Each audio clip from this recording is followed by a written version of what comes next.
If you're building a sauna and kids are part of the picture, this video is for you. I'm Anton, a Finnish sauna expert at thesaunaheater.com, and today I want to walk you through the main things I would think about if I were designing a sauna that children will be around of. Let's start with the biggest one.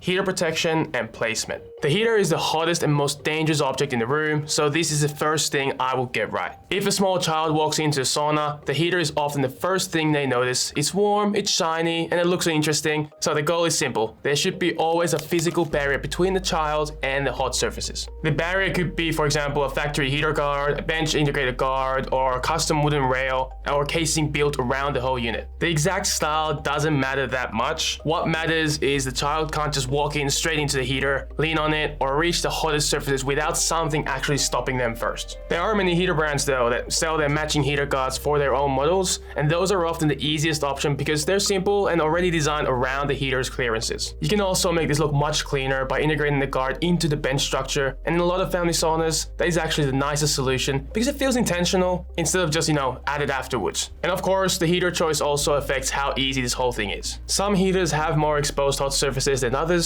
and a more enclosed heater can be a little easier to make family friendly because the hottest parts are less open and the safety distances are often a lot easier to manage. Open basket heaters can also work really well, but they usually need a little more thought around guarding and placement because the stones are really exposed and you can touch the stones from the sides rather than closed baskets, it's just at the top. So this is not really about saying one heater is safe and the other one is unsafe. It's more about understanding that some heaters ask more from the design around them than others. Placement of the heater matters too. If you have the choice, I would usually put the heater away from any main entry path. You don't want the first thing the child reaches for when stepping into the room is the hottest object in the whole sauna.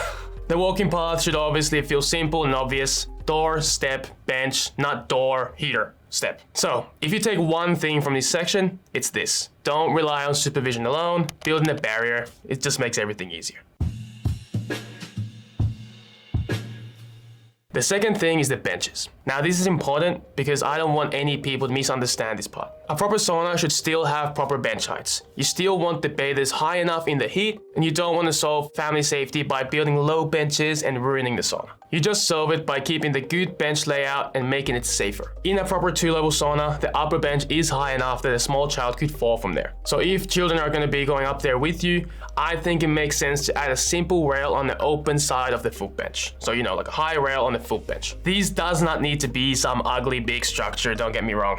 Usually just like one horizontal rail with a couple supports is enough to create a real sense of protection, and it helps if a kid shifts around, leans back, gets sleepy, or just loses balance. There's something to grab onto rather than just straight away flopping on the floor.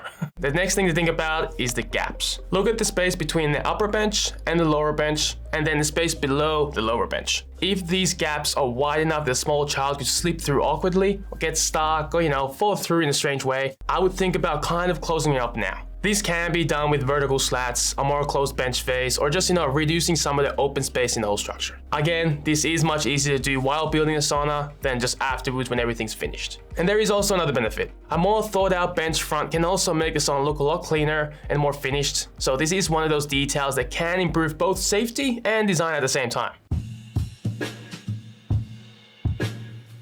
Third is the door. This part should be simple. The sauna door should swing outward. If someone feels dizzy, tired, or just wants to get out quickly, they should be able to push the door and open easily. That matters for adults too, not just for kids. I still see inward swinging sauna doors sometimes, and I really do not think it's a great idea. Then there is the latch. A sauna door should not have a lock that a child or even an adult could accidentally engage from the inside. The best setup is usually something simple that keeps the door closed but opens easily with a push. Something like magnetic catches or a simple roller latch is a really good idea and usually the most common you see in the sauna. What you don't want to do is some overcomplicated lock, twist latch, or anything that becomes stressful if someone is hot, tired, or just panicking inside. And I also think the visibility through the door matters a little bit. A glass door can be nice for this because you can see in and out really easily. But if you prefer an insulated door, that's just completely fine too. In that case, I would just strongly consider adding a little window there just for some little bit of natural light. The point is not that every family sauna needs a glass door. The point is that being able to see into the sauna and out from the sauna makes the room feel calmer and easier to supervise and just in general a more open space.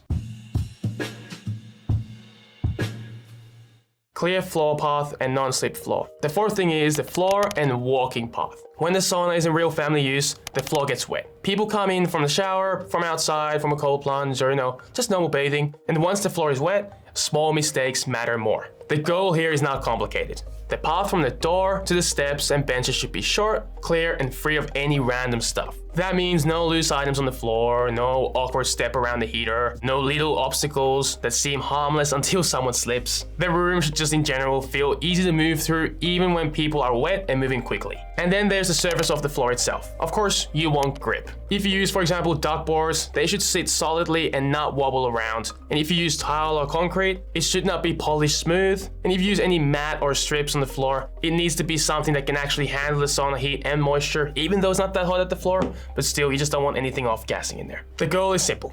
If a wet barefoot child walks or runs through the sauna, they should still have a little bit of traction. And honestly, this is just as important for any adult out there. Nobody wants to slip in a hot room, especially when the heater could be right next to you. Lighting and visibility. The fifth thing which people do forget is lighting. A lot of people want their sauna to feel cozy and dark, and I understand that. Soft lighting is great, and generally you want it to feel calm. But family friendly should not mean so dim that you can't clearly see the floor, the steps, the bench edge, or where the child is moving. You don't need a bright overhead lighting blasting the whole room, don't get me wrong.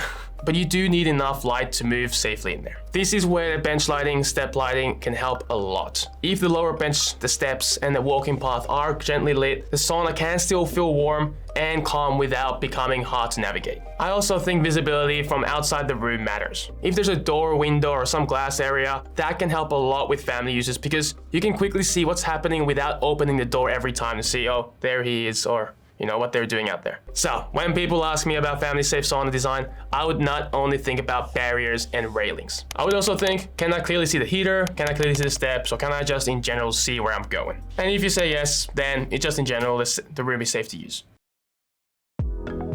So, if I were designing a sauna with kids in mind, these are the main things I would want. A real guard around the heater, safe foot bench edges and sensible bench gaps, an outward swinging door with a simple latch, a clear non-slip path from the door to the benches, and enough lighting and visibility that the room is easy to move through anytime. None of these things ruin the sauna for adults, and actually they could even make it better. And that's the nice part. They don't take away any of the sauna experience, they just make the room work better in real life. And that's the really big idea here. A family sauna does not need to become some overprotected playroom. It should still feel like a sauna, it should still have proper bench heights, proper heat, and proper lulu. It just needs a few smart little details built in from the beginning. That is usually the difference between a sauna you feel relaxed using with your family and a sauna that you're all constantly thinking, I should probably fix that. Thanks a lot for watching, and I hope you enjoy your lulu, and I'll see you in the next one. Bye.